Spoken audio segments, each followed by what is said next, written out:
So hello everyone, welcome back to the amazing lecture of laws of motion. So friends, today we are going to start our new chapter, that is laws of motion, chapter number 4. 11th chemistry का है, chapter number 4 से physics का।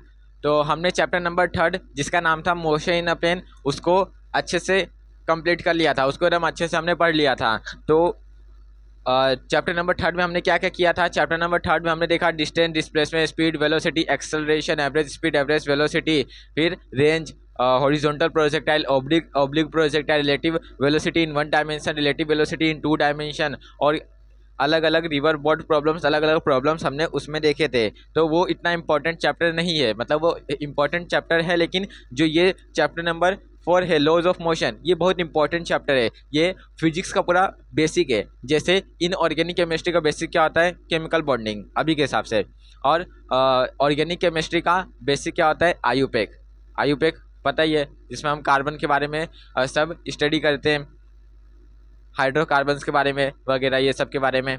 और physical chemistry का क्या basic होता है, mole concept, ये तो आपको पता ही है। तो वैसे ही फिजिक्स का बेसिक होता है लॉज ऑफ मोशन। अगर आपको लॉज ऑफ मोशन अच्छे समझ गया तो आगे के जितने भी चैप्टर्स है, चैप्टर नंबर 5, चैप्टर नंबर 6, 7, 8, 9, ये सब एकदम आसान जाएंगे। इतने भी आसान नहीं जाएंगे, लेकिन आसान जाएंगे।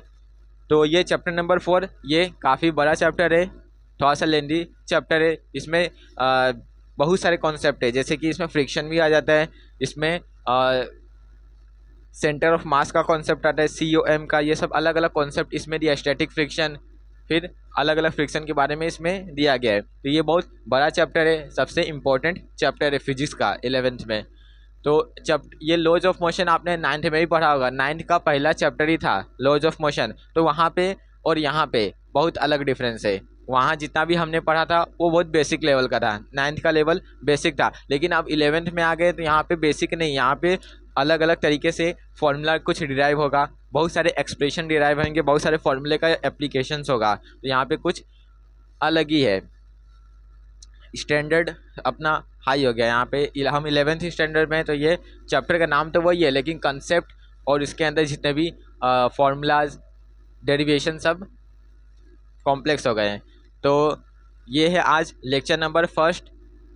तो ये चैप्टर को कंप्लीट करने में काफ़ी लेक्चर्स लग सकते हैं, अप्रॉक्स में 10-12 लेक्चर से ज़्यादा ही जा सकता है, क्योंकि बहुत बड़ा चैप्टर है और मैं आपको एकदम अच्छे से पढ़ाऊँगा, एकदम हर एक कॉन्सेप्ट बताऊँगा, ताकि आपको आगे जाके दिक्कत ना हो। आगे चैप्टर जितना भी आप पढ़ोगे तो आपको आसानी होगा।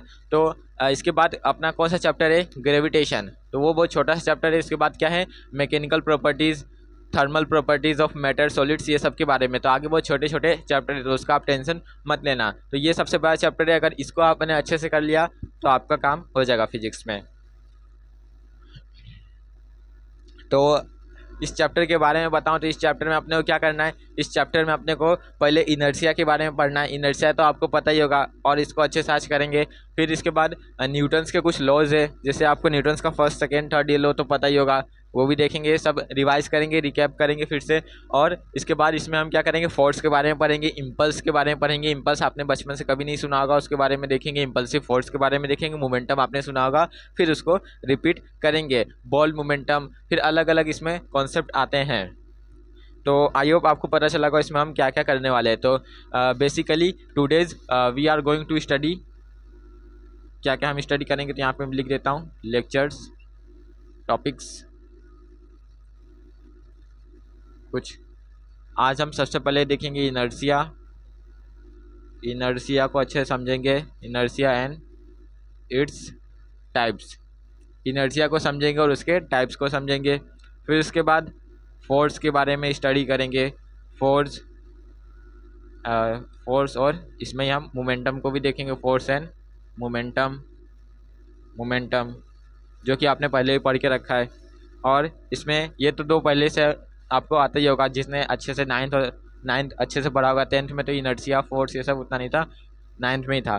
तो फोर्स, मोमेंटम और इनर्शिया ये सब हो गया। उसके बाद हम क्या देखेंगे, फिर इसके बाद हाँ, ये एक नया टॉपिक है इम्पल्सिव फोर्स का, impulsive force and impulsive force. और ये इम्पल्स अभी क्या होता है मैं आपको आगे लेक्चर में बताऊंगा, तो इसका टेंशन मत लो।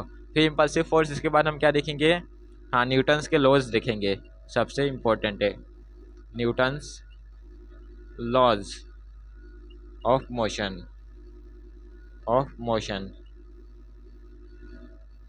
तो इसमें हम पहले फर्स्ट लॉ देखेंगे, आज के लेक्चर में बता रहा हूँ, फिर इसके बाद सेकेंड लॉ देखेंगे, फिर थर्ड लॉ, और इसमें हम लॉ, और इसके साथ यहाँ पे हम कुछ क्वेश्चंस भी देखेंगे, क्वेश्चंस प्रैक्टिस करेंगे। तो बेसिकली जो सेकेंड लॉ है उसके हिसाब से, जो सेकेंड लॉ है उसमें एक डेरिवेशन आता है छोटा सा, force is equal to ma का, उसके ऊपर हम क्वेश्चंस देखेंगे। तो आज के लेक्चर में हम कुछ इतने सारे टॉपिक्स कवर करने वाले, सब छोटे छोटे टॉपिक्स हैं, आपने बचपन से ही पढ़ा होगा तो ये ज़्यादा टाइम जाएगा नहीं। तो चलिए लेक्चर को स्टार्ट करते हैं। और एक और बात, अगर आपको कोई टॉपिक अच्छे से नहीं समझे, मतलब आपको कुछ समझ ही नहीं आया, जो मैं बताया आपको कुछ समझा नहीं, बहुत कम ही समझा, तो आप वीडियो को प्लेबैक करके टॉपिक को समझते चलना। तो आपको अगर फिर दोबारा देखोगे वीडियो तो अच्छे समझ जाएगा। तो चलिए आप लेक्चर को स्टार्ट करते हैं। तो चैप्टर का सबसे पहला टॉपिक इनर्शिया, इनर्शिया को अच्छे से समझते हैं। तो व्हाट इज़ इनर्शिया? इनर्शिया क्या होता है? किसी भी ऑब्जेक्ट की एक प्रॉपर्टी होती है। इनर्शिया एक क्वांटिटी नहीं होता, जैसे मास, वेलोसिटी, एक्सेलरेशन, ये सब क्या क्वांटिटी है, लेकिन इनर्शिया क्या है? एक प्रॉपर्टी है। तो ये अपने को पता है पहले ही से, इनर्शिया क्या है? एक, यहाँ पे लिखता हूँ, ये एक प्रॉपर्टी है। प्रॉपर्टी है किसका? ऑब्जेक्ट का। ये किसी भी ऑब्जेक्ट की प्रॉपर्टी होती है कि अगर कोई ऑब्जेक्ट रेस्ट में है, अगर कोई ऑब्जेक्ट रेस्ट में है तो वो रेस्ट में ही रहेगा, या फिर अगर कोई ऑब्जेक्ट मोशन में है तो वो मोशन में ही रहेगा। कब तक? जब तक कि उसके ऊपर हम एक्सटर्नल अनबैलेंस फोर्स ना लगाए। ये होता है इनर्शिया का बेसिक डेफिनेशन। तो इनर्शिया क्या होता है, इसको हम इंग्लिश में शायद लिख सकते हैं, जैसे मैंने अभी आपको क्या बोला, अगर कोई ऑब्जेक्ट रेस्ट में है तो वो रेस्ट में रहेगा, अगर कोई ऑब्जेक्ट मोशन में है तो वो मोशन में रहेगा। कब तक? जब तक कि उसके ऊपर हम एक्सटर्नल अनबैलेंस फोर्स ना लगा दे। जैसे कि आप अगर कहीं जैसे आपने, ऐसे मान लो कोई एक ऑब्जेक्ट, एक मान लो एक ब्लॉक है 5 kg का, वो टेबल पे रखा है, तो वो उसी टेबल पे रखे रह जाएगा। कब तक रखे रहेगा? जब तक कि आप उसके ऊपर पुश ना करो या फिर उसके ऊपर आप फोर्स ना लगाओ, तब तक वो वहीं पे रहेगा। यानी वो रेस्ट में है तो वो रेस्ट में ही रहेगा। वैसे अगर कोई ऑब्जेक्ट मोशन में तो वो मोशन में ही रहेगा जब तक कि उसके ऊपर हम फोर्स ना लगाए। तो ऐसे मान लो आप साइकिल चलाते हो, तो साइकिल चलाते हो तो मान लो आपने साइकिल चलाया तो आप मोशन में आ गए, तो आप मोशन में ही रहोगे। आपका यहाँ पे क्वेश्चन होगा कि आप रुक क्यों जाते हो? Because of friction. अगर हम फ्रिक्शन को हटा दें, अगर फ्रिक्शन को भूल जाए, तो अगर आप एक बार साइकिल चलाओगे तो आप चलते रह जाओगे। जैसे स्पेस में होता है ना, स्पेस में क्या है, कुछ फ्रिक्शन नहीं है, ना ही कोई फोर्स है। तो स्पेस में क्या होता है, अगर कोई ऑब्जेक्ट मोशन में आ गया तो वो घूमते ही रहता है, स्पेस में घूमते रहता है इनफाइनाइट टाइम्स तक, उसको कोई रोकने वाला नहीं है। तो अभी हम इनर्शिया देख रहे हैं, तो इनर्शिया का डेफिनेशन में लिखता हूँ, जैसे मैंने अभी बोला उसको ही मैं यहाँ ट्रांसलेट करके लिखूँगा। इनर्शिया क्या है? ये क्या है? प्रॉपर्टी है। तो लिखेंगे the property of an object by which it, या फिर था, और यहाँ से लिखता हूँ bye which it can not change it's state of rest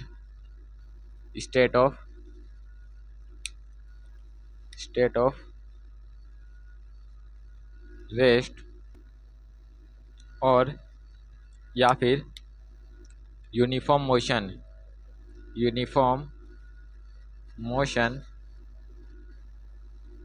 along a straight line, along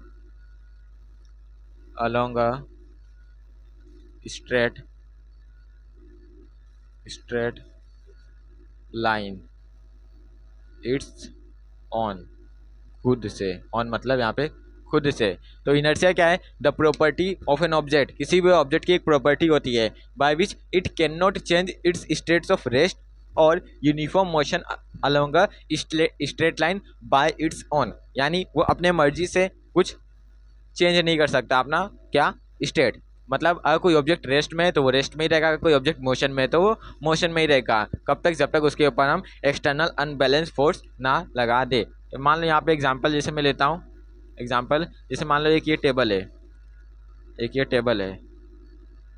अब इसके ऊपर मान लो एक ब्लॉक है 5 kg का, तो ये 5 kg का ब्लॉक अभी रेस्ट पे रुका है, तो वो रेस्ट पे ही रह जाएगा। कब ये मोशन में आएगा? जब तक कि इसके ऊपर हम यहाँ से कुछ फोर्स ना दे दें। अगर यहाँ पे फोर्स दे देंगे तो ये मोशन में आ जाएगा। इतना आसान सा एग्जांपल है, आप इसको खुद ही फील कर सकते हो। अगर यहाँ पे आपने इस ब्लॉक को फोर्स लगाए तो ये ब्लॉक गिर जाएगा या फिर मोशन में आ जाएगा। तो अभी वो रेस्ट में है तो वो रेस्ट में ही रहेगा। कब तक रेस्ट में रहेगा? जब तक कि उसके ऊपर हम लोग फोर्स ना लगा दे। तो इनर्शिया का मतलब यही होता है। अब इससे क्या समझे आप? मैं यहाँ पे फोर्स और इनर्शिया के बारे में बता रहा था। अब फोर्स और इनर्शिया के बीच में एक लिंक होता है।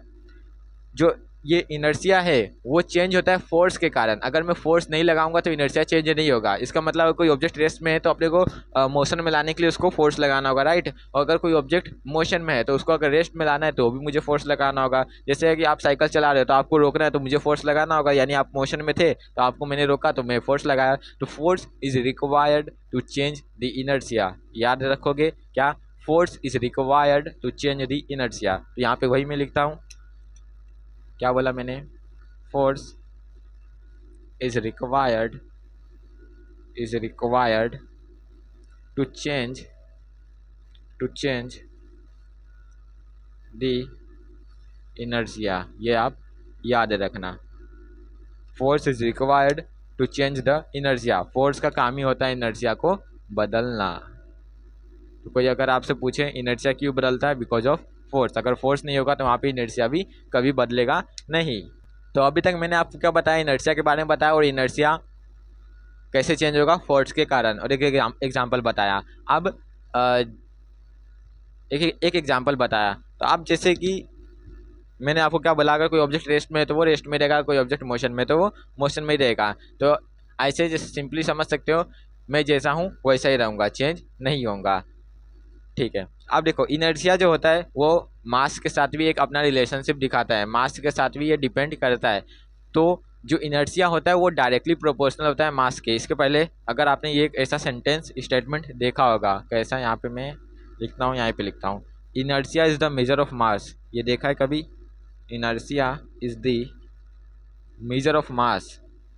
बचपन में देखा होगा, ऐसा बहुत लिखा होगा, inertia is the measure of mass. या फिर ये 10th के चैप्टर नंबर 1 में आपको एक ऐसा लाइन दिखा होगा, जो वहाँ पे मास और वेट का जहाँ डिफरेंस लिखा है, मास और वेट का, तो वहाँ पे एक ऐसा ही लाइन लिखा है, inertia is the measure of mass. अगर आपके पास टेक्स्ट बुक है तो अभी देख सकते हो, तो वहाँ पे लिखा है ना, inertia is the measure of mass. तो इसका मतलब क्या है कि जो मास है वो इनर्शिया पे डिपेंड करता है। सिंपली बोल सकते हैं कि जो इनर्शिया होता है वो मास के डायरेक्टली प्रोपोर्शनल होता है। जो इनर्शिया होता है वो डायरेक्टली प्रोपोर्शनल होता है किससे? मास से, डायरेक्टली प्रोपोर्शनल टू मास। इसका मतलब क्या है कि अगर मास बढ़ेगा तो इनर्शिया बढ़ेगा, मास घटेगा तो इनर्शिया घटेगा। यानी किसी ऑब्जेक्ट के पास अगर मास ज़्यादा है तो उसके पास इनर्शिया ज़्यादा होगा, किसी ऑब्जेक्ट के पास अगर मास कम है तो उसके पास इनर्शिया कम होगा। इसको हम एग्जांपल से भी समझ सकते हैं। जैसे मान लो आप रोड पे खड़े हो, हाँ, और एक पहले एक मान लो कार आ रही है और आप रोड पे ऐसे खड़े हो, कार आपको ठोक के चली गई। ऐसा एज्यूम कर रहे हैं, ऐसा सही में नहीं हो तो अच्छा है, ऐसा हम एज्यूम कर रहे हैं। तो मान लो आप ऐसे रोड पे खड़े हो और आपको कार ने ठोक दिया, तो किसका और एक दूसरा एग्जांपल लेता हूँ। मान लो आप रोड पे खड़े हो और आपको ट्रक ने ठोक दिया, तो इस टाइम पे किसका इम्पैक्ट ज़्यादा होगा? कार का इम्पैक्ट ज़्यादा होगा कि ट्रक का इम्पैक्ट ज़्यादा होगा? तो आपका आंसर होगा ट्रक। क्यों? ट्रक में ऐसा क्या है कि उसका इम्पैक्ट ज़्यादा होगा? क्योंकि जो ट्रक का मास है वो ज़्यादा है, तो मास अगर ज़्यादा हुआ तो उसके पास इनर्शिया भी ज़्यादा होगा। अगर किसी के पास इनर्शिया ज़्यादा है तो उसका जो कैपेसिटी वो बहुत ज़्यादा हो जाएगा। तो mass is directly proportional to inertia. जितना इसके पास मास होगा उसके पास उतना ही इनर्शिया होगा। जैसे कि मान लो यहाँ पे 5 kg है, अगर ये 5 kg के जगह यहाँ पे 500 kg होता, तो इसको अगर मैं यहाँ से फोर्स लगाता, इसको यहाँ पे फोर्स लगाता, तो इसको मुझे ज़्यादा फोर्स लगाना पड़ता, यहाँ पे मुझे ज़्यादा वर्क करना पड़ता। तो यहाँ इसका इनर्शिया क्या है? ज़्यादा। ये चेंज होना चाहता नहीं है।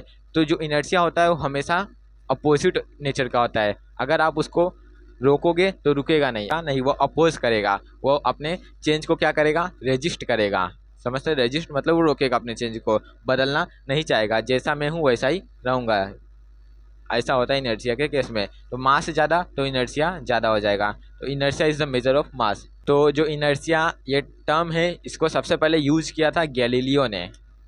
तो यहाँ पे भी लिख ही देता हूँ, फर्स्ट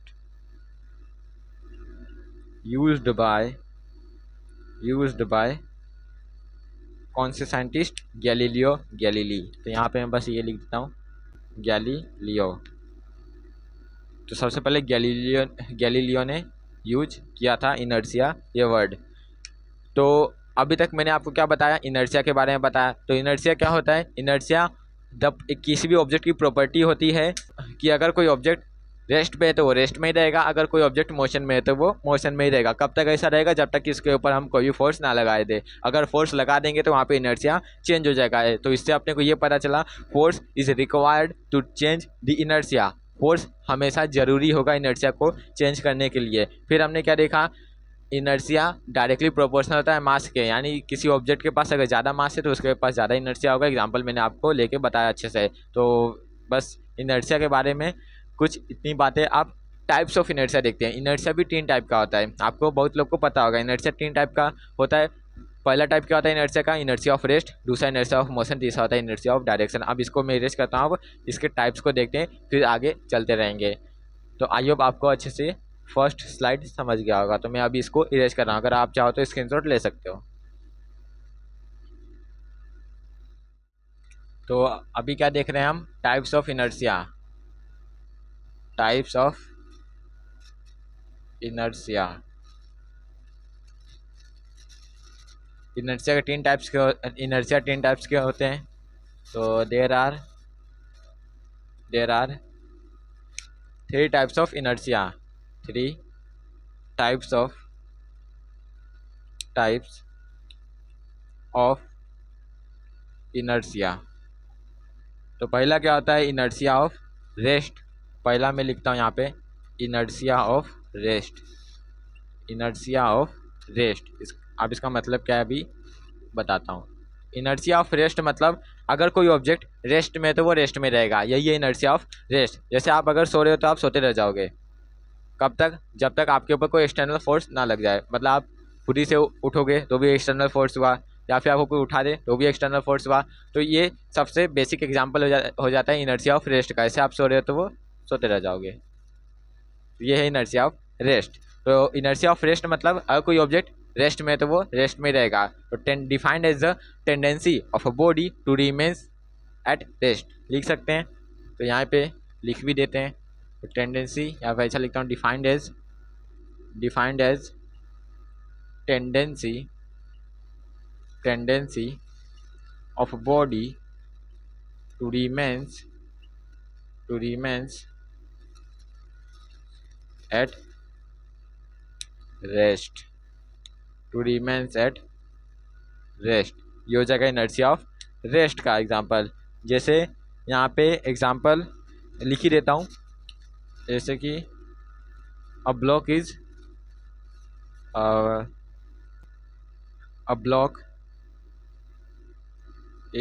पुट ऑन टेबल। एक ब्लॉक है, मास कुछ भी होगा, वो टेबल पे रखा है तो वो रखे रह जाएगा। कब हटेगा, जब उसको हम फोर्स लगा के हटाएंगे। तो ये हो जाएगा इनर्शिया ऑफ रेस्ट का एग्जांपल। दूसरा है इनर्शिया ऑफ मोशन। दूसरा होता है इनर्शिया ऑफ मोशन। तो इनर्शिया ऑफ मोशन क्या होता है, इनर्शिया ऑफ रेस्ट क्या था, अगर कोई ऑब्जेक्ट रेस्ट में है तो वो रेस्ट में ही रह जाएगा। वैसे ही इनर्शिया ऑफ मोशन क्या है, अगर कोई ऑब्जेक्ट मोशन में है तो वो मोशन में ही रह जाएगा। अगर कोई ऑब्जेक्ट मोशन में है तो वो मोशन में ही रह जाएगा, वो हो जाएगा इनर्शिया ऑफ मोशन का एग्जांपल। जैसे स्पेस में होता है, अगर कोई ऑब्जेक्ट मोशन में चले गया तो वो मोशन में ही चलते रहता है। तो ये हो जाएगा एग्जांपल इनर्शिया ऑफ मोशन का। तो defined as a tendency, defined as tendency of a body to remains in state of uniform motion. Defined as a tendency of a body to remains in state of uniform motion, motion क्या होगा, uniform होगा। अगर motion मतलब जो भी motion है वो change नहीं हो रहा है, तो वो अगर मोशन चेंज नहीं हो रहा टाइम के रिस्पेक्ट में, तो वो यूनिफॉर्म मोशन हो जाएगा। तो defined as a tendency of a body to remains in states of uniform motion. अगर कोई ऑब्जेक्ट मोशन में, तो वो मोशन में ही रहेगा। एग्जाम्पल लिखने की जरूरत नहीं है, मैंने बता दिया। अब तीसरा एग्जाम्पल, तीसरा टाइप्स क्या होता है इनर्शिया का, इनर्शिया ऑफ डायरेक्शन। ये ज़्यादा अच्छा है, इनर्शिया ऑफ डायरेक्शन। ये आपको एकदम अच्छे समझेगा, मैं आपको एकदम अच्छे समझाता हूँ। तो इनर्शिया ऑफ डायरेक्शन क्या है, क्या कोई ऑब्जेक्ट एक पर्टिकुलर डायरेक्शन में चल रहा है तो वो उसी डायरेक्शन में चलते रह जाएगा। जैसे कि मान लो जैसे कि आपने अगर साइकिल चलाया होगा और रोड पे क्या टर्न आता है, तो आप जैसे साइकिल को टर्न लेते हो तो आपको क्या लगता है, आप बाहर फेंका जाओगे, ऐसा लगता है ना। जैसे कि यहाँ पे मैं पहले एग्जांपल से पहले इसका डेफिनेशन ले लेता हूँ। क्या, इनर्शिया ऑफ डायरेक्शन। डायरेक्शन का मतलब कोई ऑब्जेक्ट एक पर्टिकुलर डायरेक्शन में चल रहा है तो वो उसी डायरेक्शन में चलते रह जाएगा। मतलब ये defined as the tendency of body to remains in same direction. अब मैंने आपको बोल दिया, आप खुद ही से समझ के लिख सकते हो। तो defined as a tendency of a body to remains in same direction. यहाँ पे मैं लिखा नहीं रहा हूँ क्योंकि अपना ये स्पेस कवर हो जाएगा। यहाँ पे मैं आपको एग्जांपल लेने वाला हूँ इसलिए। तो एग्जांपल मैंने क्या बोला कि अगर आपने साइकिल चलाया होगा तो रोड पे जैसे टर्न आता है तो आपको क्या लगता है कि आप बाहर आउटवर्ड फेंका जाओगे। कैसे कि मान लो यहाँ पे एक ये रोड है और ये मान लो यहाँ पे टर्न आया, ये रोड है। अब मान लो यहाँ पे साइकिल लेके जा रहे हो आप, ये मान लो ये साइकिल है। आप साइकिल लेके जा रहे हो, आप टर्न लिए, आप टर्न ले लिए। अब आपका टेंडेंसी क्या था, सीधा जाने का। अगर कोई ऑब्जेक्ट एक पर्टिकुलर डायरेक्शन में, तो उसी डायरेक्शन को मेंटेन करेगा, उसी डायरेक्शन में चलेगा। तो ये इस डायरेक्शन में जा रहा था तो उसका टेंडेंसी क्या था, सीधा जाने का। टेंडेंसी था सीधा जाने का, लेकिन इसने क्या किया, साइकिल को टर्न ले लिया। तो इसको क्या लगेगा कि ये बाहर की तरफ ऐसे थ्रो हो रहा है, बाहर की तरफ ऐसे फेंका रहा है। क्यों, क्योंकि इसका टेंडेंसी था सीधा जाने का और इसने टर्न ले लिया। तो उसको क्या लगेगा, मैं इधर जा रहा हूँ, ये इधर इसको खींचेगा क्योंकि जाने का टेंडेंसी तो सीधा सीधा था। अब इसने टर्न ले लिया तो इनर्शिया क्या बोलेगा कि मुझे जाना था सीधा लेकिन टर्न लिया, ऐसा क्यों लिया, ऐसा क्यों किया, मेरे को सीधा जाना था। तो ये क्या कोशिश करेगा, इधर जाने का। इसलिए आपको ऐसा फील होता है कि मैं बाहर की तरफ फेंका रहा हूँ। आपने अच्छे से फील किया होगा, जैसे मैं आप यहाँ पे बता रहा हूँ तो आपने सेंस किया होगा मैं आपको क्या बता रहा हूँ। तो ये एग्जाम्पल हो जाता है इनर्शिया ऑफ डायरेक्शन का। तो आई होप आपको 3 टाइप्स ऑफ इनर्शिया अच्छे समझ गए होंगे। तो सबसे पहला टाइप्स क्या था, inertia of rest. Inertia of rest मतलब अगर कोई ऑब्जेक्ट रेस्ट में तो वो रेस्ट में रहेगा। इनर्शिया ऑफ मोशन मतलब अगर कोई ऑब्जेक्ट मोशन में तो मोशन में रहेगा। अगर और इनर्शिया ऑफ डायरेक्शन मतलब अगर कोई ऑब्जेक्ट एक पर्टिकुलर डायरेक्शन में चले तो उसी डायरेक्शन में चलेगा, वो अपने डायरेक्शन को मेंटेन करेगा, अपना डायरेक्शन बदलना नहीं चाहेगा। अगर आप डायरेक्शन बदलोगे तो आपको कुछ इस तरीके का फीलिंग आएगा। तो ये होता है इनर्शिया और टाइप्स ऑफ इनर्शिया। तो यहाँ पे इनर्शिया और टाइप्स ऑफ इनर्शिया, तो ये पूरा इनर्शिया का कॉन्सेप्ट खत्म होता है।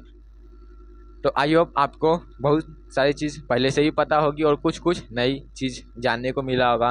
तो अभी मैं इसको इरेज करता हूँ और इसके बाद हम देखते हैं फोर्स को। फोर्स और मोमेंटम के बारे में हम स्टडी करते हैं। तो अभी मैं इसको इरेज कर रहा हूँ, you can take screenshot also.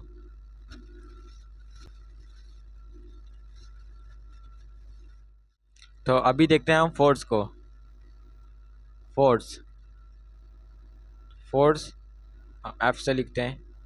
तो फोर्स क्या होता है, यहाँ पर लिखता हूँ पहले अच्छे से, फोर्स नोटेड बाय एफ। तो फोर्स क्या होता है, फोर्स कुछ नहीं होता, पुश होता है या फिर पुल होता है। अगर कोई ऑब्जेक्ट रखा है, मान लो यहाँ पे कोई एक ऑब्जेक्ट है 10 किलो का, इस बार ले रहा हूँ, तो इसके ऊपर आप इसको पुश करोगे या फिर पुल करोगे, यही करोगे ना।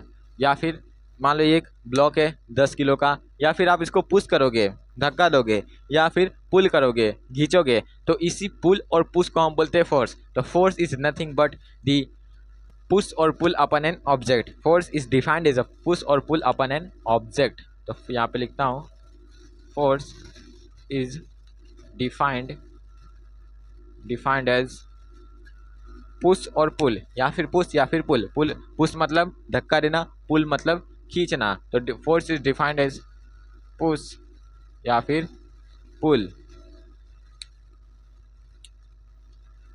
अपन an object, upon an object, किसी भी एक ऑब्जेक्ट पर। तो इसको हम बोलते हैं फोर्स। फोर्स को कैसे हम डिनोट करते हैं, कैपिटल F से। अब मैंने आपको अभी इनर्शिया में बताया था फोर्स का क्या काम होता है, इनर्शिया को बदलना। तो फोर्स का काम होता है इनर्शिया को बदलना, ये भी आप अभी याद रखो। अब SI unit, CGS unit, dimension, कौन सा क्वांटिटी है, फॉर्मूला, अब ये सब देखते हैं। तो यहाँ पे सबको पता ही होगा कि जो SI यूनिट होता है फोर्स का क्या होता है। ये सब बहुत बेसिक है, तो भी मैं आपको बेसिक से करा रहा हूँ ताकि अगर किसी को पता ना हो तो उसको पता चल जाए, नहीं तो 12th में पता चलने लायक नहीं बचोगे, क्योंकि ये सब पूरा बेसिक है, ये आपको आना चाहिए, जो भी मैं बता रहा हूँ सब आना चाहिए। तो SI यूनिट क्या होता है फोर्स का, न्यूटन होता है, न्यूटन। ध्यान रखना यहाँ पे जो n है वो स्मॉल आएगा। आपने साइन कन्वेंशन पढ़ा ही होगा, मतलब ये रूल्स फॉर SI यूनिट को कैसे यूज करना है। तो यहाँ पे ये स्मॉल n आएगा क्योंकि मैंने पूरा सेंटेंस लिखा है, और अगर मैं सिर्फ सिंबल लिखूँगा तो ये कैपिटल N आ जाएगा। तो SI यूनिट क्या होता है, न्यूटन होता है। CGS यूनिट क्या होता है इसका, CGS यूनिट फोर्स का क्या होता है, ये कुछ कम ही लोगों को पता होगा, क्या होता है, डाइन। ये होता है डाइन। तो न्यूटन और डाइन इन दोनों के बीच में एक रिलेशन होता है। जो 1 न्यूटन होता है वो 10⁵ डाइन के इक्वल होता है। अब इसको आप प्रूफ कर सकते हो, 10⁵ डाइन के इक्वल होता है, तो उस पर मैं नहीं चलूँगा। तो मैंने आपको यहाँ पे बता दिया कि 1 न्यूटन 10⁵ डाइन के इक्वल होता है। यहाँ पे न्यूटन क्या होता है, kg मीटर पर सेकेंड। 1 न्यूटन क्या होता है, 1 न्यूटन क्या होता है, 1 kg मीटर पर सेकेंड स्क्वायर, यही होता है। फोर्स क्या होता है, मास इंटू एक्सेलरेशन। तो 1 kg मीटर पर सेकेंड, इससे आप ये डिराइव कर सकते हो। तो यहाँ पे अपने को ये भी पता चला जो 1 न्यूटन है वो 1 kg मीटर पर सेकेंड स्क्वायर के इक्वल होता है। ठीक है, SI यूनिट हो गया, CGS यूनिट हो गया। अब जो ये फोर्स है वो वेक्टर क्वांटिटी होता है। तो force is vector quantity. Vector quantity क्या होता है बताओ। वेक्टर क्वांटिटी ऐसा क्वांटिटी होता है जो कि मैग्नीट्यूड एंड डायरेक्शन दोनों पे डिपेंड करता है। जो अपना फोर्स है वो दोनों पे डिपेंड करता है, ये वेक्टर क्वांटिटी होता है। तो वेक्टर हम ऊपर एक एरो दिखाते हैं तो F वेक्टर, इसका फॉर्मूला क्या होता है, यहाँ पे मैं डॉट करके लिखता हूँ, 1 2 3 हो गया, चौथा। इसका फॉर्मूला क्या होता है, F vector is equal to MA vector. आपको यहाँ पे अच्छे दिख नहीं रहा होगा तो नीचे लिखता हूँ,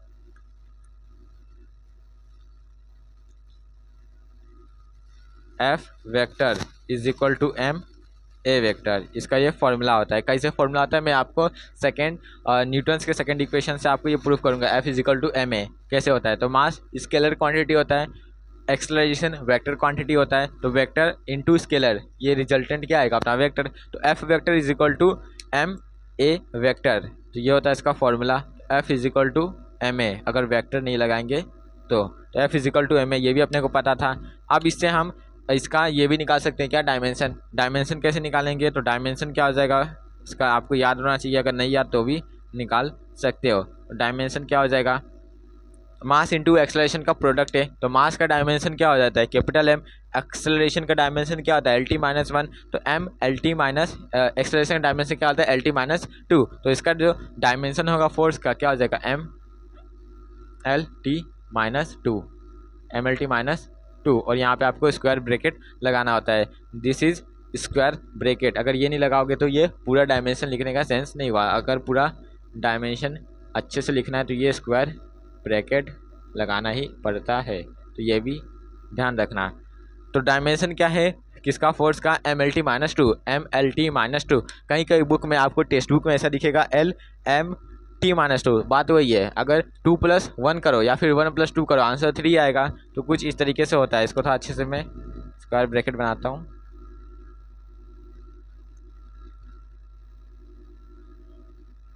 MLT-2, तो डायमेंशन हो गया, SI unit, CGS unit, vector quantity, formula, ये सब हमने देख लिया। तो ये है फोर्स के बारे में। तो फोर्स क्या होता है, पुश या फिर पुल, किसी भी ऑब्जेक्ट पे पुश होगा या फिर पुल होगा। ऐसा यूनिट क्या होता है, न्यूटन होता है। सीजीएस यूनिट डाइन होता है, 1 न्यूटन 10⁵ डाइन के इक्वल होता है। ये आपको याद रखना, बहुत ज़्यादा कन्वर्जन में काम आता है। और force is equal to mass into acceleration पता है, ये डायमेंशन क्या होता है, mlt - 2 mlt - 2 mlt - 2 याद रखना। अब ये हो गया फोर्स के बारे में। अब इसके बाद अगला देखते हैं हम मोमेंटम के बारे में। तो अभी मैं इसको इरेज कर रहा हूँ।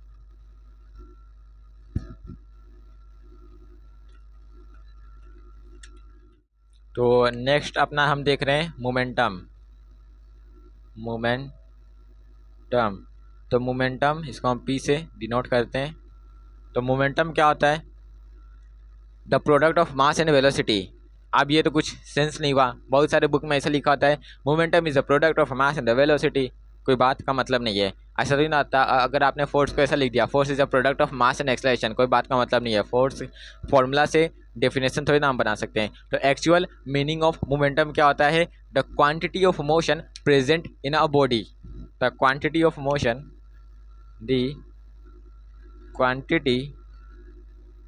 the quantity of motion present in a body। तो यहाँ पे क्या है, क्वांटिटी ऑफ मोशन। तो किसी भी बॉडी में कितने क्वांटिटी ऑफ मोशन प्रेजेंट है। अब क्वांटिटी ऑफ मोशन का मतलब क्या है, तो क्वांटिटी ऑफ मोशन का मतलब क्या आता है, इम्पैक्ट। तो किसी भी बॉडी में उस मोशन के कारण कितना इम्पैक्ट आएगा उसको ही हम बोलते हैं मोमेंटम। तो इसको हम कैसे डिनोट करते हैं, किससे, डिनोटेड बाय, अभी मैं आपको फिर से अच्छे से समझा रहा हूँ, टेंशन मत लो। डिनोटेड बाय को P से डिनोट करते हैं। यहाँ पे मैं लिखा तो भी यहाँ पे लिख देता हूँ। तो डिनोटेड बाय P। तो अभी मैंने आपको क्या बताया था, quantity of motion present in a body. Quantity of motion का मतलब क्या आता है, इम्पैक्ट। मोशन के इम्पैक्ट को हम बोलते हैं मोमेंटम। अब यहाँ पे फिर से मैं वही एग्जांपल लूँगा। आप रोड पे खड़े हो और आपको आपके सामने एक कार आ रही है, तो अगर आपको कार ठोक देगी। और दूसरा एग्जांपल है, दूसरा केस है कि आप रोड पे खड़े हो, ट्रक ने आपको ठोक दिया। तो किसका इम्पैक्ट ज़्यादा होगा, ट्रक का। क्यों, ट्रक में ऐसा क्या है, ट्रक के पास मास ज़्यादा है। यानी अगर किसी के पास मास ज़्यादा है, क्या है, मास, तो उसका इम्पैक्ट भी ज़्यादा होगा। वैसे ही अगर मास ज़्यादा है तो इम्पैक्ट ज़्यादा होगा। अगर मैं ऐसा बोलूँ कि उस कार का वेलोसिटी ज़्यादा है ट्रक से, तो अब किसका इम्पैक्ट ज़्यादा होगा, कार का, क्योंकि उसका वेलोसिटी ज़्यादा है। तो इसका मतलब अगर वेलोसिटी ज़्यादा है तो इसका मतलब वहाँ पे इम्पैक्ट ज़्यादा होगा। यानी मास और इम्पैक्ट, वेलोसिटी और इम्पैक्ट दोनों के बीच में एक डायरेक्टली प्रोपोर्शनल का रिलेशनशिप आया।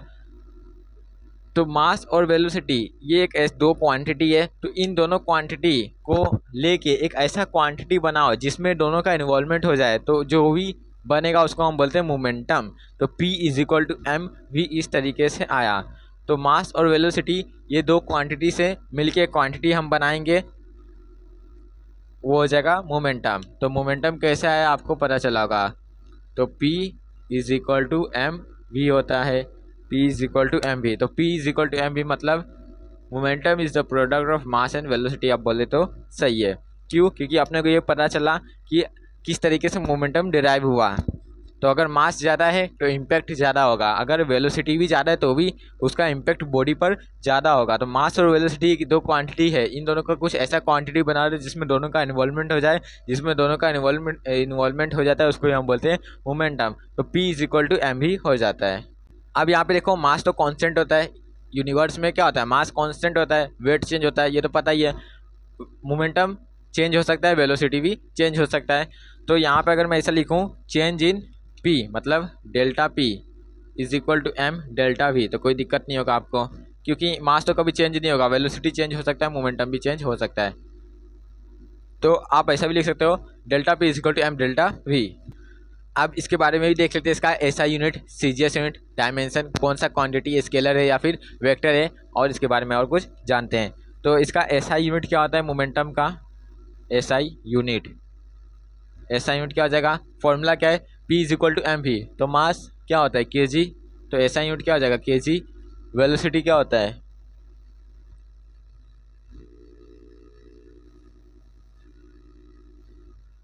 वेलोसिटी क्या होता है मीटर पर सेकेंड। तो kg मीटर पर सेकेंड, ये क्या आ गया अपना SI यूनिट। यहाँ दूसरे कलर से लिख देता हूँ, दिखेगा। तो kg मीटर पर सेकेंड, तो ऐसा यूनिट क्या होता है मोमेंटम का kg मीटर पर सेकेंड। CGS यूनिट वही हो जाएगा ग्राम सेंटीमीटर पर सेकेंड। अब इसके हम डायमेंशन के ऊपर बात करते हैं, तो इसका डायमेंशन क्या हो जाएगा, डायमेंशन मास का डायमेंशन है और इसका LT-1 वेलोसिटी का, तो इसका भी डायमेंशन क्या हो जाएगा MLT-1। फोर्स के टाइम में डायमेंशन क्या आया था MLT-2, और यहाँ पे इसका डायमेंशन क्या होता है MLT-1। अब इसका डायमेंशन किससे सेम होता है, अभी आपको मैं बताऊंगा किससे सेम होता है। तो अभी आप ये डायमेंशन याद रखो, अभी मैं आगे इसका यूज करूँगा MLT-1। मोमेंटम का डायमेंशन क्या होता है MLT-1, याद हो जाना चाहिए आपको। फिर ये एक वेक्टर क्वांटिटी होता है,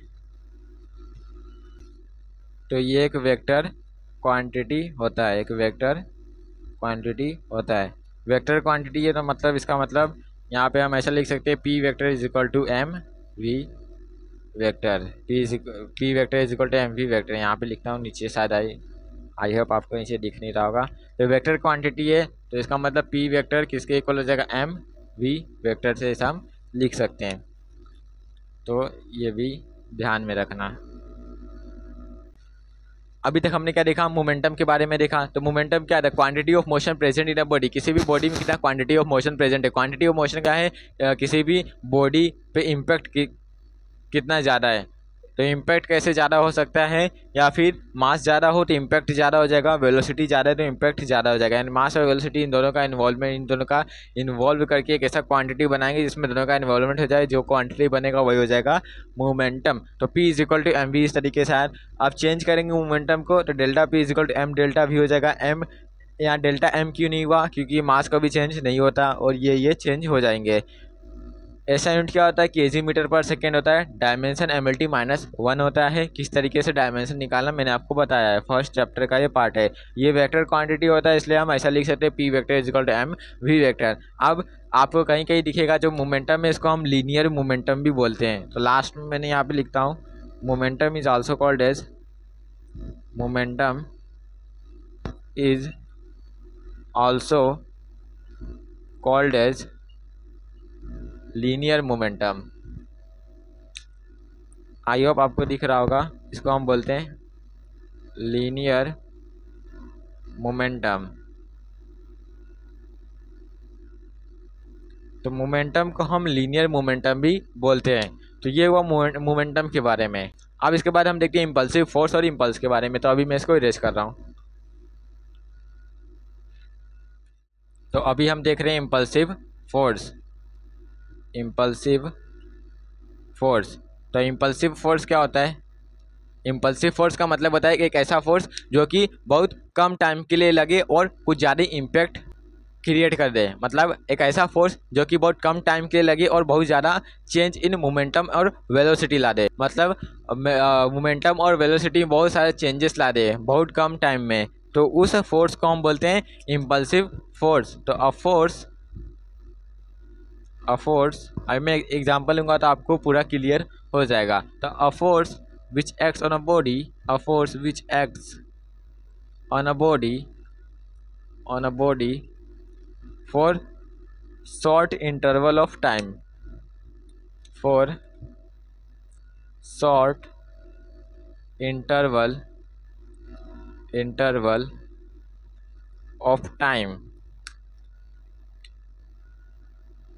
of time and produces large change in momentum and velocity।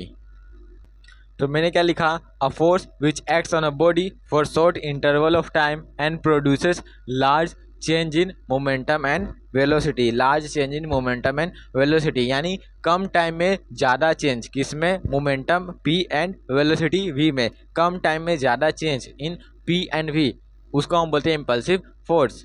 जैसे एग्जांपल से ये आपको एकदम अच्छे से समझेगा। फॉर एग्जांपल लेता हूँ यहाँ पे, फॉर एग्जांपल जैसे इन कोलिजन, इन कोलिजन, कोलिजन में क्या होता है, जैसे मान लें यहाँ पे एक बॉल को फेंके और यहाँ से एक दूसरे बॉल को फेंके, तो यहाँ पे क्या हुआ, कोलिजन हुआ।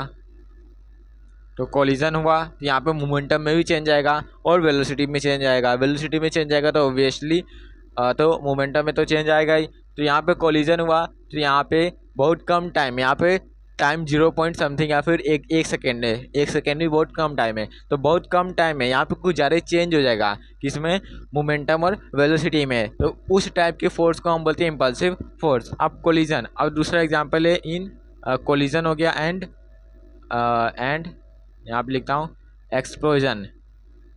एक्सप्लोजन का मतलब ध्यान में आता है क्या, बॉम्ब। तो जैसे मान लो बॉम्ब है, तो बॉम्ब जैसे फटा तो बहुत कम टाइम के अंदर कुछ ज़्यादा ही चेंजेस आ गया, इन्वायरमेंट में भी, वेलोसिटी, मोमेंटम सब में। तो कम टाइम में बहुत सारे चेंजेस आ जाए किसमें, मोमेंटम और वेलोसिटी में, तो उस फोर्स को हम बोलते हैं इम्पल्सिव फोर्स। तो एक्सप्लोजन में ऐसा दिखता है अपने को, जैसे बॉम्ब है, ये फटा कुछ इस तरीके से पूरा फैल गया बहुत कम टाइम में और कुछ ज़्यादा चेंजेस ला दिया किसमें, मोमेंटम वेलोसिटी में। उस टाइप को फोर्स को हम बोले इम्पल्सिव फोर्स।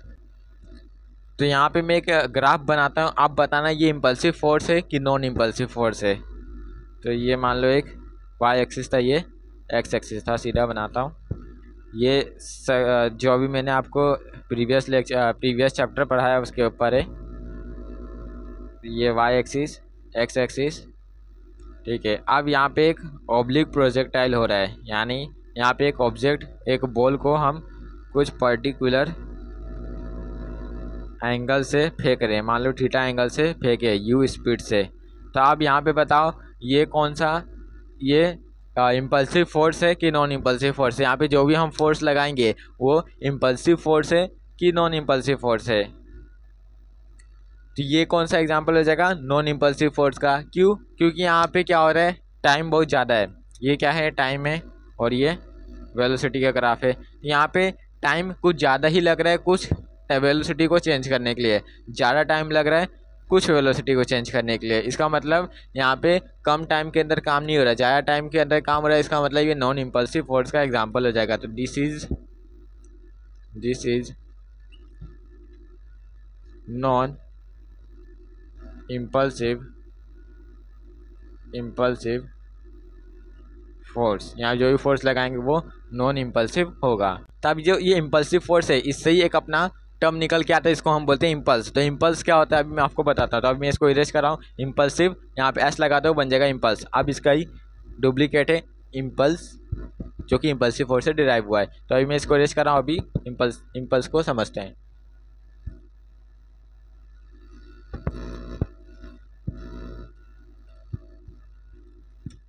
तो अभी हम समझते हैं इम्पल्स को। इम्पल्स, तो इम्पल्स क्या होता है, द प्रोडक्ट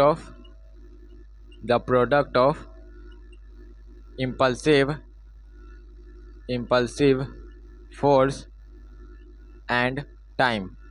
इम्पल्सिव फोर्स और टाइम के प्रोडक्ट को हम बोलते हैं इम्पल्स। तो इम्पल्स को हम दिखाते हैं जनरली कैपिटल आई से। तो जो इम्पल्स है वो क्या हो जाएगा, इम्पल्स कैपिटल आई क्या हो जाएगा, force into time, force into time. Therefore ऐसा लिख सकते हैं एफ नहीं, therefore I is equal to F into T. यही होता है इम्पल्स। इम्पल्स क्या होता है, प्रोडक्ट होता है फोर्स इंटू टाइम का। तो force into time is equal to impulse. अब इसका एसआई यूनिट क्या हो जाएगा, यहाँ पे फॉर्मूला मैंने लिख दिया है। तो एसआई यूनिट क्या हो जाएगा इम्पल्स का, खुद से निकाल सकते हो। फोर्स का एसआई यूनिट न्यूटन, टाइम का SI unit second, Newton second इसका एसआई यूनिट हो जाएगा। इसको ऐसा भी लिख सकते हैं, न्यूटन क्या होता है, न्यूटन मतलब force, force is equal to mass into acceleration, mass मतलब केजी मीटर पर सेकेंड स्क्वायर इंटू यहाँ पे 1 सेकेंड था तो ये से कैंसिल हुआ, तो क्या आ गया अपना केजी मीटर पर सेकेंड। अब ये जो यूनिट है वो किसका यूनिट है? मोमेंटम का। मोमेंटम क्या था? मास इंटू वेलोसिटी, मास मतलब केजी, वेलोसिटी मीटर पर सेकेंड। तो जो यूनिट होता है मोमेंटम का और इम्पल्स का वो सेम होता है। अब यूनिट सेम है तो यहाँ पे डायमेंशन भी सेम हो जाएगा। तो इसका जो डायमेंशन होता है वो क्या हो जाएगा? डायमेंशन पहले निकाल लेते हैं। केजी मतलब मास, मास का डायमेंशन मतलब m हो जाएगा, और मीटर पर सेकेंड है मतलब वेलोसिटी LT -1। तो इसका डायमेंशन भी सेम है और इसका यूनिट भी सेम है। किससे? मोमेंटम से। तो मोमेंटम और इम्पल्स दोनों का डायमेंशन यूनिट सेम होता है, ये आपको याद रखना है। और ये एक वेक्टर क्वांटिटी होता है, इम्पल्स वेक्टर क्वांटिटी होता है। वेक्टर क्वांटिटी इसका मतलब देयरफॉर हम ऐसा लिख सकते हैं I vector is equal to क्या था? F vector into T. I vector is equal to F vector into T, मतलब ये डायरेक्शन और मैग्नीट्यूड दोनों पे डिपेंड करता है। तो यहाँ पे नोट करने लायक क्या है? यहाँ पे नोट करने लायक अपना यही है, इम्पल्स है और मोमेंटम है। Impulse and momentum, momentum both have same unit and same dimension which is MLT -1 और kg मीटर पर सेकेंड। तो नोट आप ये कर सकते हो कि जो इम्पल्स है और मोमेंटम है उसका डायमेंशन और यूनिट दोनों सेम होता है। तो ये था इम्पल्स के बारे में। तो अगर आपसे कोई पूछे इम्पल्स क्या होता है तो बताना कि the product of force into time is called as impulse. Impulse एक वेक्टर क्वांटिटी होता है, तो I vector is equal to F vector into t लिखेंगे डायमेंशन, और इसका जो यूनिट है वो सेम होता है किससे? मोमेंटम से। तो ये कुछ बातें हैं इम्पल्स की। अब ये इम्पल्स, इम्पल्सिव फोर्स और मोमेंटम, इनर्शिया, ये 4-5 टॉपिक अपने खत्म हुए। अब हम स्टार्ट करते हैं Newton's laws of motion. Newton's first law of motion, Newton second law of motion, Newton third law of motion. तो अभी मैं इसको इरेज करता हूँ। अब न्यूटन्स के फर्स्ट लॉ ऑफ मोशन को हम समझते हैं। तो आपको पता ही होगा, तो भी मैं आपको यहाँ पे रिकैप और अच्छे से कराता हूँ, बेसिक से एडवांस लेवल पे। तो अभी मैं इसको इरेज कर रहा हूँ।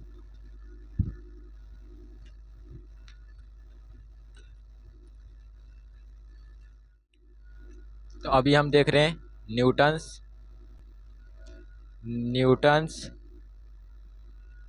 फर्स्ट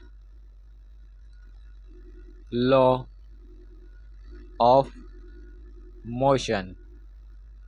न्यूटन का फर्स्ट लॉ ऑफ मोशन समझते हैं। तो न्यूटन का फर्स्ट लॉ ऑफ मोशन क्या बोलता है? अगर कोई ऑब्जेक्ट रेस्ट में तो वो रेस्ट में रहेगा, अगर कोई ऑब्जेक्ट मोशन में तो मोशन में रहेगा, अनलेस उसके ऊपर, जब तक हम उसके ऊपर एक्सटर्नल अनबैलेंस फोर्स ना लगा दे।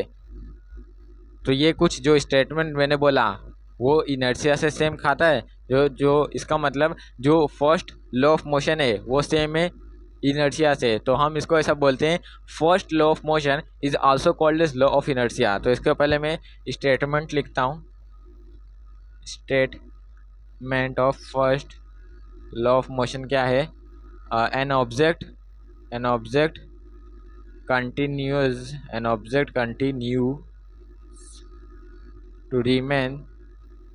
to remain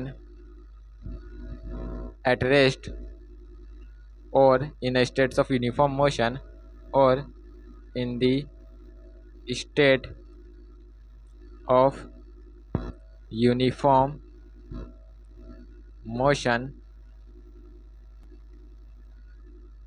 along a straight line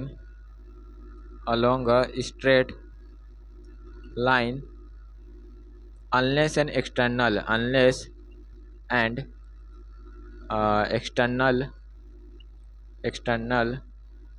unbalanced force acts on it।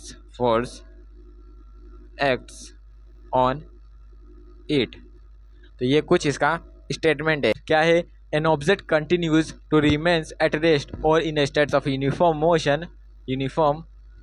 ये क्या? यूनिफॉर्म मोशन, मिस्टेक से हो गया। Uniform motion along a straight line unless an external unbalance force acts on it. इसका मतलब simply यही है, अगर कोई ऑब्जेक्ट रेस्ट में है तो रेस्ट में रहेगा, अगर कोई ऑब्जेक्ट मोशन में है तो वो मोशन में ही रहेगा, अनलेस उसके ऊपर हम एक्सटर्नल अनबैलेंस फोर्स ना लगाए। यानी अगर एक्सटर्नल अनबैलेंस फोर्स लगाएं तो वो रेस्ट से मोशन में आ जाएगा, वही वैसे ही अगर उसके ऊपर एक्सटर्नल अनबैलेंस फोर्स लगाएंगे तो मोशन से रेस्ट में भी आ सकता है, depending on the condition what they are.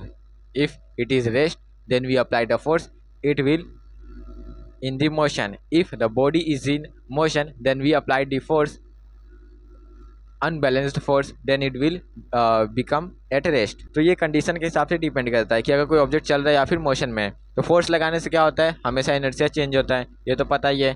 तो अभी हम देखें न्यूटन्स का फर्स्ट लॉ ऑफ मोशन, तो इसको हम दूसरे तरीके से बोलते हैं लॉ ऑफ इनर्शिया, क्योंकि जो भी इसका स्टेटमेंट, जो भी इसके बातें हैं वो सब इनर्शिया से मैच खाती है। इनर्शिया भी यही बोलता है कि अगर कोई ऑब्जेक्ट रेस्ट में तो रेस्ट में रहेगा, और ये भी वही बोलता है। तो Newton's first law of motion also called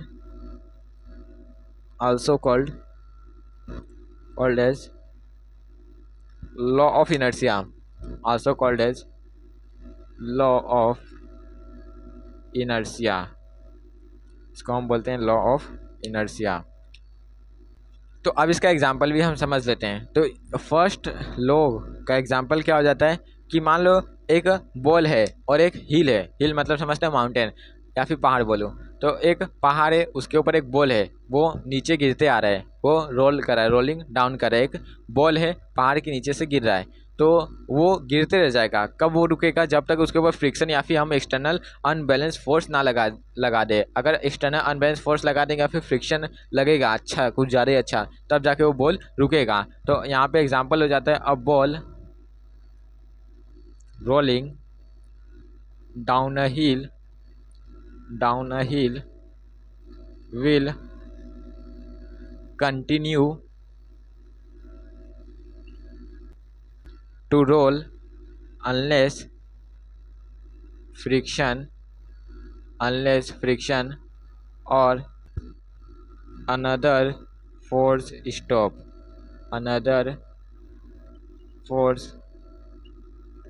stops। तो a ball rolling down a hill will continue to roll unless friction या फिर अनदर बॉल इसको रोक ना दे। अगर कोई बॉल है, जैसे मान लो ये पहाड़ है, यहाँ पे कहाँ बनाऊँ, नीचे ही बनाता हूँ। मान लो ये पहाड़ था और यहाँ पे एक बॉल है, तो ये बॉल क्या नीचे आ रहा है, बॉल नीचे आ रहा है, तो ये बॉल के नीचे आते रहेगा। कब ये रुकेगा, जब तक इसके ऊपर हम बाहर से एक्सटर्नल फोर्स लगाएंगे तो ये रुक जाएगा। तो अगर कोई ऑब्जेक्ट ये क्या मोशन में, तो वो मोशन कब तक मोशन में रहेगा, जब तक उसके ऊपर कोई फोर्स या फ्रिक्शन ना लगाए। अगर फोर्स फ्रिक्शन लगा देंगे तो मोशन से रेस्ट में आ जाएगा। तो यही है न्यूटन का फर्स्ट लॉ, जिसको हम लॉ ऑफ इनर्शिया के नाम से भी जानते हैं। तो फर्स्ट लॉ ये बोलता है कि फोर्स कब लगेगा, तो फोर्स कब लगेगा, जब कोई ऑब्जेक्ट रेस्ट पे रहेगा या फिर जब कोई ऑब्जेक्ट मोशन पे रहेगा। अगर जब कोई ऑब्जेक्ट रेस्ट पे रहेगा तब उसको हम फोर्स लगाएंगे उसको मोशन में लाने के लिए, जब कोई ऑब्जेक्ट मोशन में रहेगा तो उस पर हम फोर्स लगाएंगे उसको रेस्ट पे लाने के लिए। तो फर्स्ट लॉ अपने को ये बताता है कि फोर्स कब लगेगा। अब सेकेंड लॉ अपने को क्या बताता है, से लगेगा या फिर फोर्स कितना लगेगा। सेकेंड लॉ अपने को ये बताता है फोर्स कितना लगेगा। तो अभी हम सेकेंड लॉ को समझते हैं, Newton second law of motion. तो अभी मैं इसको इरेज कर रहा हूँ।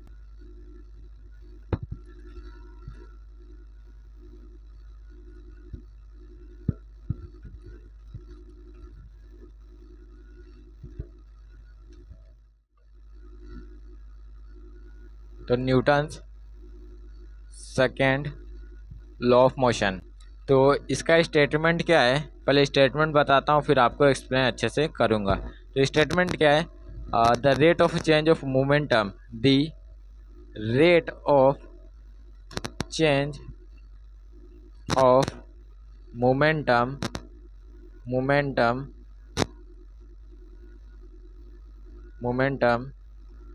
is directly proportional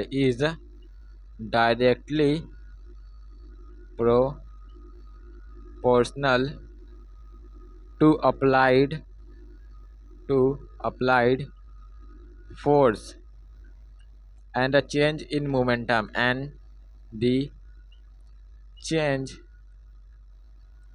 in momentum occurs in the direction of force occurs in the direction of force। ये कुछ इसका स्टेटमेंट आ जाता है। तो क्या है, the rate of change of momentum is directly proportional to the applied force and the change of momentum occurs in direction of force.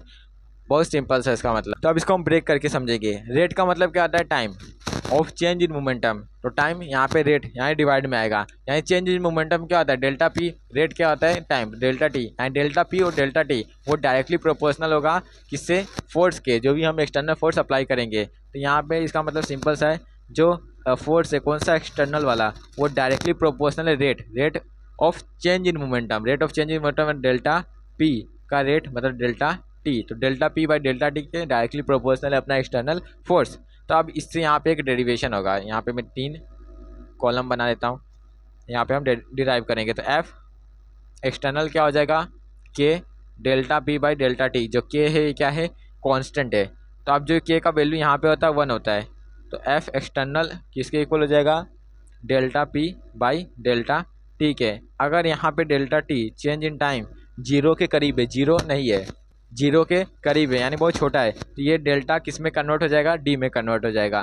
तो F external is equal to delta P के जगह मतलब D P by D T हो जाएगा, क्योंकि ये delta big change के लिए होता है, डी स्मॉल चेंज के लिए होता है। यहाँ पे मैंने कंडीशन लिख दिया कि जो चेंज इन टाइम है वो 0 के करीब है, यहाँ चेंज इन टाइम बहुत छोटा है, तो यहाँ पे हम डी लिखेंगे। तो F external is equal to D P by D T. अब आपसे क्या बोलोगे, F is equal to D P by D T. अब इसमें हम क्या करेंगे, एफ एक्सटर्नल जो फोर्स लगा है, डी पी के जगह हम क्या लिख देंगे, एम वी। क्यों, जो पी होता है वो एम वी के इक्वल होता है डिवाइड बाई डी टी। अब डिफ्रेंसिएशन का रूल है, जो ये एम है वो कांस्टेंट होता है। सिंस ऐसा लिख सकते हैं, since M is equal to constant. Universe में क्या होता है, एम कांस्टेंट होता है। अगर एम कांस्टेंट हुआ तो जो फोर्स है वो क्या हो जाएगा, जो कांस्टेंट होता है डिफ्रेंसिएशन में जो कांस्टेंट होता है वो बाहर आ जाता है। तो ये हो जाएगा M D we by D T. आपको डिफ्रेंसिएशन नहीं आता तो आप चैप्टर नंबर 2 पढ़ोगे तो आपको अच्छे से समझ जाएगा, मैंने आप लेक्चर अपलोड किया है। तो ये एफ जो भी फोर्स है वो क्या हो जाएगा, M D we by D t.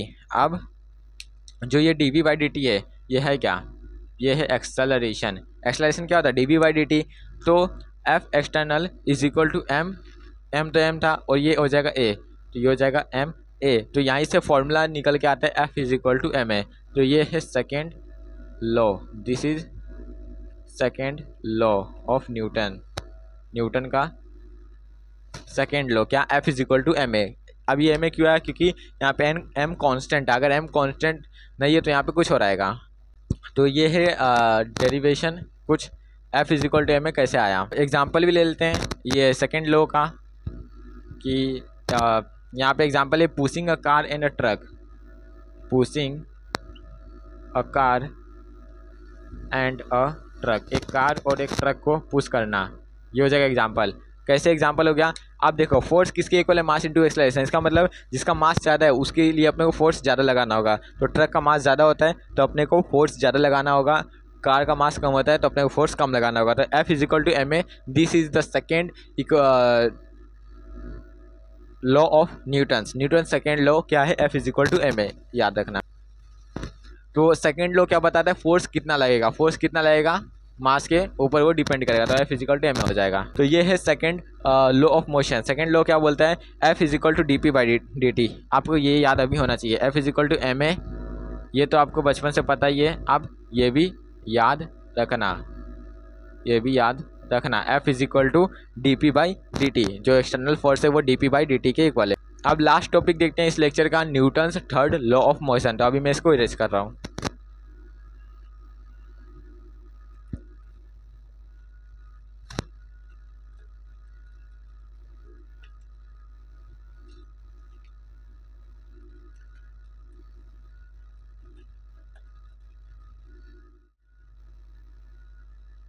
तो Newton's third law of motion, तो इसका स्टेटमेंट क्या है, बचपन से आपने पढ़ा ही होगा। क्या बोलता है, for every action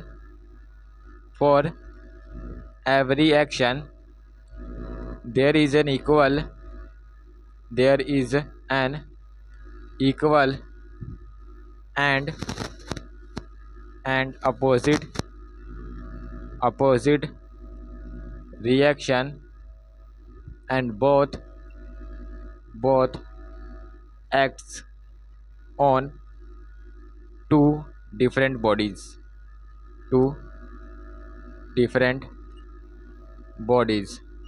So for every action there is an equal and opposite reaction and both acts on two different bodies. इसका मतलब क्या है कि अगर हम एक्शन करेंगे तो अपने को रिएक्शन भी मिलेगा। जैसे कुछ एक्शन हुआ तो उसका रिएक्शन मिलेगा, और जो ये दोनों एक्शन रिएक्शन है दो डिफरेंट बॉडीज़ पर लगता है, डेट्स व्हाई कैंसिल नहीं होता। जैसे एग्जांपल यहाँ पे हो जाएगा स्विमिंग का। स्विमिंग से आपको अच्छे समझेगा, जितना हम हाथ पीछे करेंगे उतना ही हम आगे जाएंगे, जितना हम हाथ पीछे करेंगे उतना ही हम आगे जाएंगे। तो स्विमिंग का एग्जांपल हो जाएगा थर्ड लॉ के हिसाब से, और दूसरा हो जाएगा रनिंग या फिर वॉकिंग। बोलो वॉकिंग, जितना हम पैर पीछे करेंगे उतना ही हम आगे जाएंगे। रनिंग भी बोल सकते हो, रनिंग। ये सब एग्जांपल्स हो जाएंगे न्यूटन्स थर्ड लॉ के। अब यहाँ पे नोट क्या कर सकते हो कि एक्शन और रिएक्शन, एक्शन एंड रिएक्शन जो है do not cancel out each other because they acts on two different body, because they acts on two different bodies। तो यहाँ पे नोट करने लायक ये था, और सब तो आपको पता ही है। तो जो एक्शन रिएक्शन है दो अलग अलग बॉडीज़ पर लगता है, डेट्स वाई यह कैंसिल आउट नहीं करते। अगर एक बॉडीज़ पर लग जाए तो कैंसिल आउट हो सकता है, चांस है। जैसे ये एक बॉडी है, इसके ऊपर मान लो यहाँ पे फोर्स पुल हो रहा है 5 न्यूटन, और यहाँ से इस तरीके से दोनों अपोजिट है, तो ये कैंसिल आउट हो सकता है। तो ये ऐसा नहीं होता। क्या दो अलग अलग बॉडीज़ पर लगता है, जैसे आप हाथ पीछे करोगे तो ये वाटर और आप में लगा, यानी दो अलग अलग बॉडीज़ है, ये जो फोर्स है वो कैंसिल नहीं होता। तो ये था न्यूटन्स का थर्ड लॉ। क्या है, for every action there is an equal and opposite reaction. तो आज के लेक्चर में बस इतना ही। आज के लेक्चर में हमने बहुत सारे टॉपिक्स देखे, छोटे छोटे टॉपिक्स देखे, कुछ बेसिक टॉपिक्स देखे। तो पहले हमने क्या देखा, इनर्शिया देखा, मोमेंटम देखा, इम्पल्स देखा, इम्पल्सिव फोर्स देखा, न्यूटन्स के फर्स्ट इक्वेशन देखा, Newton second equation, third equation. अब मिलते हैं अगले लेक्चर में। अगले लेक्चर में उसके आगे टॉपिक्स हम देखेंगे। तो तब तक के लिए बाय बाय।